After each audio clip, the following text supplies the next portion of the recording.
Hello you guys, and welcome back to, let me clean this off a little bit. There you guys, there you go. Hi guys, and welcome back to the next episode of the monthly reset. So this is episode 4. Technically speaking, it should be episode 5 because this is the reset for May, and May is the 5th month, but I missed the March reset. Oh, that's gonna bother me, but welcome to the May reset. I am so excited for this reset because we are doing a few new things, have some like fun things to share with you guys. But right now, me and my husband are headed out on a hike, and when we come back, I will tell you guys all the tea about what we're getting up to for the month of May, and I'm super excited to share it with you guys. Let me know down below what some goals you have for May are. Some things that you want to implement in May, or things that you've been doing that you want to keep doing. Let me know, let's share. So I feel like I'm blabbing about my, goals for each month and like what I'm doing to prepare for each month and like setting myself up for each month, but I want to know what you guys are up to. Anyway, we're gonna head out. Let's go. We have some liquid IV, the passion fruit flavor. We have some fresh squeezed juice. We're gonna be making more juice in this episode. We're ready. Let's go.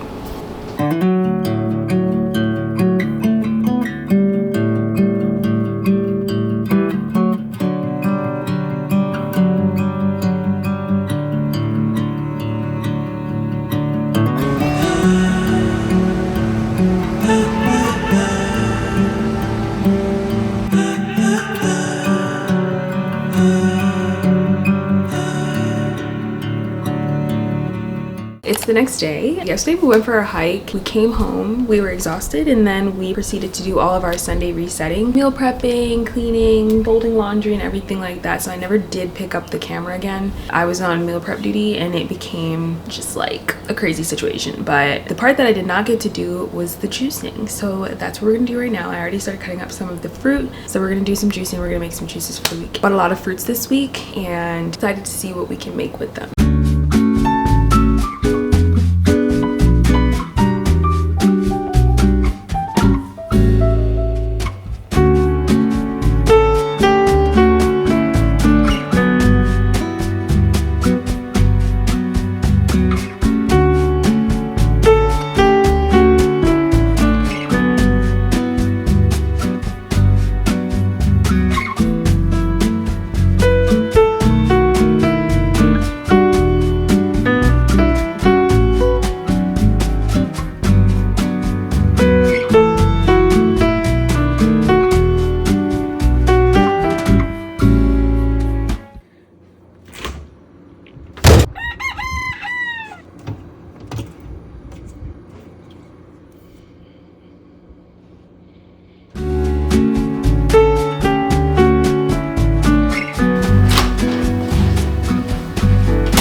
From our workout, I'm getting ready to fly out the door because I'm going to school. Well, I'm actually not going to school. I'm going to a women's shelter because we're doing a healthcare clinic. So me and some of my classmates are going to be meeting with the women. We'll be doing blood pressure checks, glucose checks. I'm going to be at the OBGYN table talking about all things women's health related. We're heading out the door. I just grabbed this. I find that on days when I have to go to campus, it's really hard to get something to eat for breakfast, and then I have to end up getting like a super high calorie breakfast sandwich somewhere on campus. And so I wanted to try this because it has 30 grams of protein. It's kind of really convenient. So yeah, let's go.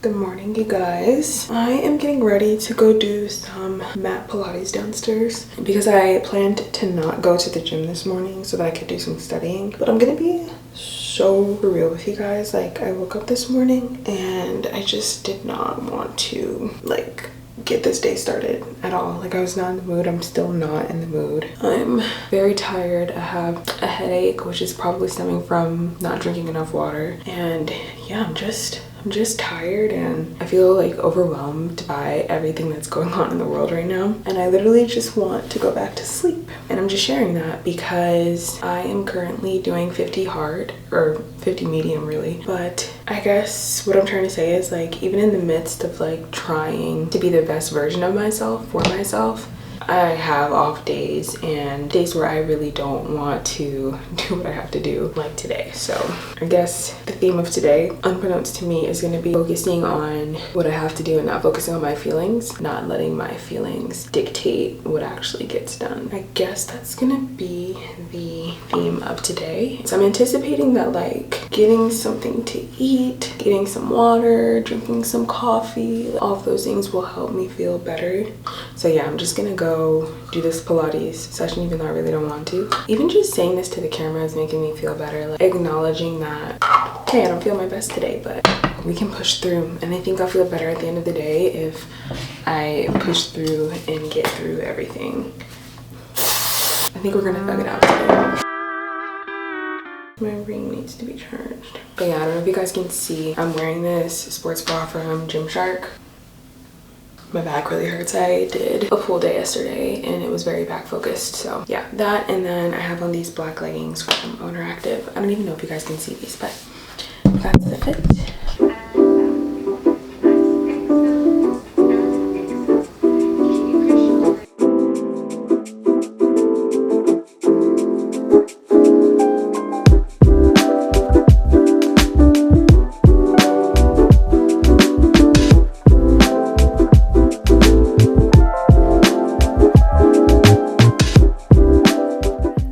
Reached the book chat portion of the reset, which is arguably my favorite part. This is a book channel, and so talking to you guys about my reading goals and setting new reading goals and all that fun stuff is just the best part of the whole reset. Over the past few months, or like in the beginning of the year, I kind of had more ambitious TBRs, which is so funny because ambitious used to mean like 10 to 8 books, but now ambitious for me is like 4 books. So my TBRs were a little bit more ambitious to start in the beginning of the year, and they've been kind of dwindling down as I try to be more realistic about what's really possible for me. However, I think this month we're going to return to the more ambitious TBR setting just because aim high. Why should I set my goal low? Even if I don't read all of the books on that TBR, like, so what? So I'm going to share with you guys what I hope to be able to read in May, and we'll see if that actually happens. So the first one, this one was on my April TBR. However, I didn't get to it, and I think it's going to be the first book that I pick up for May. That would be The Favorites, and this is by Layne Fargo. As I said in my last reset, I'm not exactly sure about the specifics, and honestly that's how I like to keep it when I am going into a new book, because I just feel like I like to go into it with no expectations and knowing the minimal amount of information so that I can experience the book fully the way that it's meant to be experienced without having too much background knowledge. So my camera died and I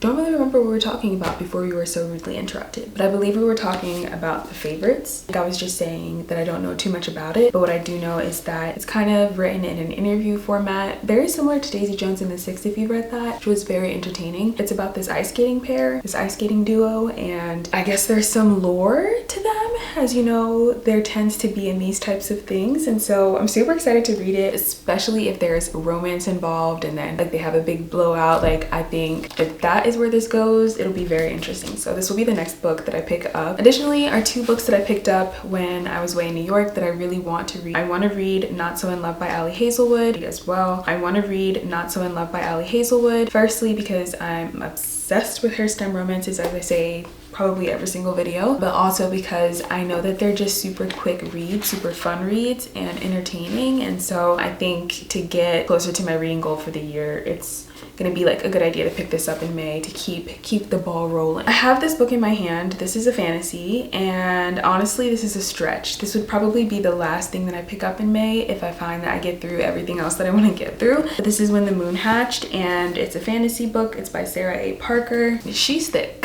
Yeah, I don't know if I'm gonna get to it, but I would like to because I'm very intrigued based on what I read on the back cover. So if we could get to that, that'd be fun. Lastly, the 4th book that I want to read I don't currently own, which is a tragedy in and of itself, but you guys know that I am a huge Emily Henry fan. Like I love Emily Henry. I love her writing. I love her storytelling. Everything that she writes is a yes for me, and she just recently released a new book. I think it's called The Great Big Beautiful beautiful. I haven't been to pick it up yet, which is bizarre, but I'm gonna go pick it up. I have my little Emily Henry place on my shelf here. We have Happy Place, Funny Story, Book Lovers, Beach Reads. I know she has some other books like People We Meet on Vacation I've never read, but Happy Place and Funny Story were two of my favorite reads. Funny Story is my favorite Emily Henry book yet, and so what that would suggest is that every time she releases a book, that book becomes my new favorite. So we'll see if this one will live up to that hype. I've heard that it's not super romantic, like there's not too much romance in it. It's more like lit fiction. I love literary fiction. I'm a huge fan, so it's not like I'm against it just because there's not too much romance in it, but definitely still interested to see how she's gonna write that. I've never obviously read a non-heavy romance Emily Henry book because that's pretty much what she writes. Like, it's a little bit of literary fiction, but there's definitely like a huge focus on the romance part as well, so it'll be interesting to see how she writes that. Those are my anticipated reads for May. I've been very much into watching TV lately, which is also contributing to me not getting through as many books in a month, but if I want to make this TBR happen in May, I'm gonna have to slow down on the watching of TV. Right now we're on our way to go pick up our bibs and whatever else comes in the packet. We're running a 5K tomorrow, random little side mission that I don't know how it's gonna go, but we are picking up our bibs. We actually have until 6 p.m. to get it, and it's 5:48 right now. But yeah, we're just running a little 5K, but honestly, I don't know. I think it'll be fun, and I think we wanted to start small so that we could kind of build up to maybe seeing if we'd be interested in doing like a marathon one day.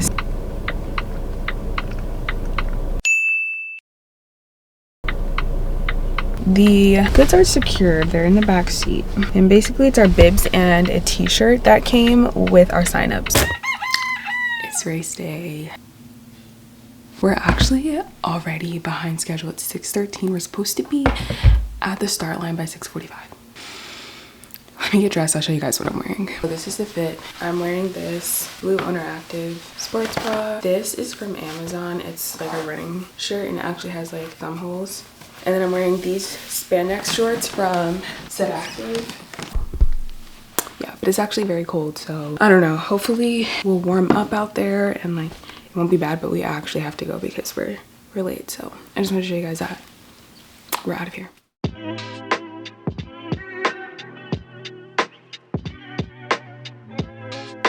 I've been finding so much joy in diversifying my workouts. I was always super active as a kid. I played volleyball, I danced ballet, I ran track, and I'm finding it to be really fulfilling in my mid to late 20s to incorporate a variety of different ways to move my body. My goal is to make movement a lifestyle, and I love workouts that challenge me in different ways. With my high level of activity, I love being able to track things like steps, calories burned, cardio health, sleep, recovery, and my ultrahuman air ring helps me to do that while also slaying as my new favorite daily accessory. When I get up in the morning, one of the first things I do is check my sleep insights. I actually cannot wait each day to see how I slept. It's broken down into a bunch of different metrics, with the top 4 being total amount of sleep, time spent in bed, a score measured in a % for how restorative your sleep was, and what time your heart rate dropped, which is an indication of rest and recovery, so the earlier the better. I love that over time, when you track enough nights of sleep, it compares each night to what it's determined to be your baseline. It also sends you notifications each night to tell you the optimal time to go to sleep based on your sleep-wake patterns and based on what would help you get the best sleep possible. Based on what time I get up and what time I go to sleep, it also tells me the most optimal time for caffeine intake, and it always gives me a notification when I should start and when I should stop drinking coffee for the day. If you're interested in tracking your menstrual cycle, you can also do that with this ring, and it's great because it takes your temperature every single day and it's able to help you figure out where you are in your cycle, as well as provide some really helpful insights on what to expect based on which phase of the cycle you're in. I'm also able to track things like steps and calories burned, and I'm able to record my workouts with my ring as well. All of these things combined with my sleep score and my stress score are combined to give me a dynamic recovery score, which is so helpful as somebody who likes to stay active. The ring also has a 4 to 6 day battery life, which is so ideal, and then when it needs charging, you get to put it on this little dock. I'm so grateful that Ultrahuman sent me this ring to test out and review for you guys, and I'll definitely keep you updated on how things are going. But in the meantime, if you're interested in getting one for yourself, I have a discount code and my affiliate link in the description below. So the first thing I like to do is really take some time to think about what I want the month to feel like. It's really easy to look at a bunch of aesthetic pictures and organize them in a pretty collage, but the point of this monthly exercise is to be really intentional about picking images that reflect what I want to bring into fruition during the month. Now, these things may or may not happen, and they may not look just like the picture, but the point is to walk into the month with intentionality. I want to let the month happen to me as little as possible. Alrighty, it is mood board time. We're gonna walk through what I came up with for my mood board for May, but first I want to just briefly take a look back at my mood board that I created for April and to compare it to what my Pinterest board looked like in April. And so I don't know if I've ever explained the difference between these two, but besides making a mood board every month, I've also been creating a Pinterest board for each month where I basically fill it with some of my favorite pictures for the month. So I did it for January, February, March, and now April. The April Pinterest board is called April in Bloom. I'm just kind of showing you guys the comparison between the board that I created and the Pinterest board that really is what my real life manifested. And I think we did a pretty good job. I think that a lot of things line up. Fresh fruits and vegetables from the farmer's market, that's there. Whole foods, whole meals. Did some juicing and some home cooked meals. Running the 5K. I actually didn't even know we were gonna get medals for that, so that was kind of cool. Participation medal. Studying is there. Getting the ultrahuman ring air just to be able to track sleep and like get into a better routine. Yeah, I feel very good about how this month played out, and so really cool to be able to do the comparison and see how things came to fruition. Now at this point, I'm gonna walk you through my May board. Alrighty, so let's talk about this May board. I feel like the board for May is very personal. As you can see, there's a lot more writing on it than usual, but May is truly a lock-in month because it's the end of the first year of medical school for me, or like nearing the end of the first year of medical school, and I have goals and I have dreams and I have things that I'm working towards, and so I really wanted to create something that when I look at it every day, it empowers me, it motivates me, and it reminds me what I'm working towards. I'm gonna be so quick because I feel like this board is super self-explanatory compared to maybe other ones. This month, I want to make sure that I'm buying books from bookshops, not a billionaire. That means buying the majority of the books that I buy this month from independent bookstores, and there's plenty of them in my area, and there's actually 2 of them that I really want to check out this month. More reading,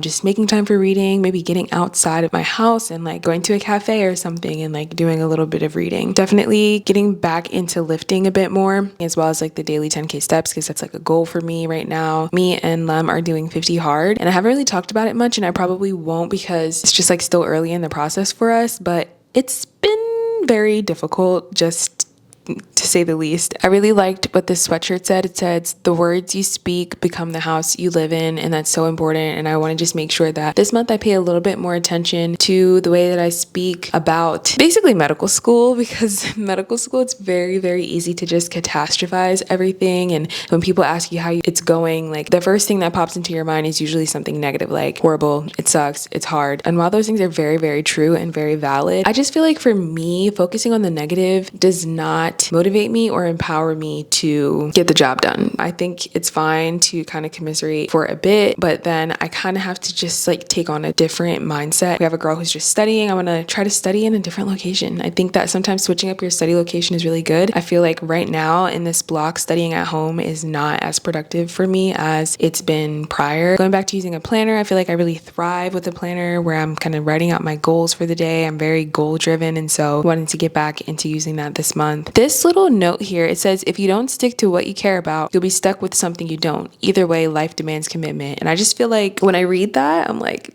damn, whatever it is that you choose to stick to, whether it's going after that goal or not, like whatever it is that you commit to, even inactivity or even laziness, that is what is going to be your outcome. Of course, I feel like every month I have some pictures of fruits because it's just like a huge goal for me this year in general to eat whole food. So I kind of enjoy switching up that picture each month. I love this quote here. It says, "You can't add days to your life, but you can add life to your days." And that's truly how I try to live. Also, like really wanting to do more yoga and mat Pilates. I really love reformer Pilates, and I'll try to sneak in a few of those as well, but I feel like I've been really interested in mat Pilates. I think to some extent it's a little bit harder, and also I can do it from home. More running. Okay, over here we have a girl who's ice skating, and the reason I picked this particular picture is because she's doing something that's not basic, and I feel like I try to be as specific as possible when I choose these pictures. So if you're doing this too, let me know, but I also want to give you this pointer of choose something that's super specific, a picture of exactly what it is that you're going after, right? So even this picture with the two girls running,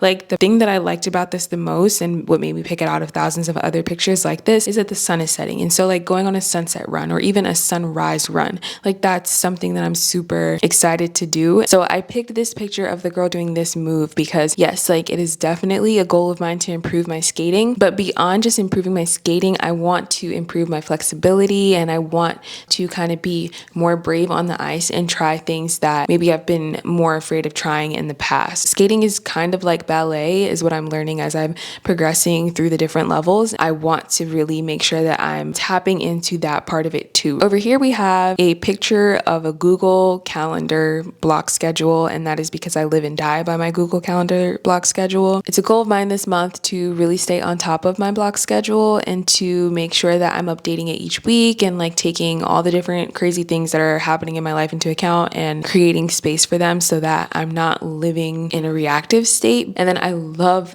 so many of like the words and the quotes on this board this month are just like perfect. This one says, "It's funny how finding yourself in adulthood is simply getting back to who you were as a child." And I love that. That is something that I've also been focusing on this year. And I often think to myself like, okay, like what would like little Kira think about this? To be able to kind of like look at yourself through that lens and wonder about like what you would think about who you are today can be very motivating. You want to make your younger self proud, or at least I do. I meant to actually put some picture of like some grass or something on this because I want to touch some grass this month. That is my May mood board, guys. I cannot believe that we're in May. It's actually insane. We're coming up on halfway through the year. And so I want to check in with you guys and you guys can let me know in the comments. But yeah, like how is the year going for you so far? And how are your goals looking? And let me know if you guys like do a mood board or just like set intentions for the month and how that's going for you. That's that. Thanks for coming to my TED Talk. See you next month. I love a strawberry side on the side next to you. No wasting time, can you tell me the truth?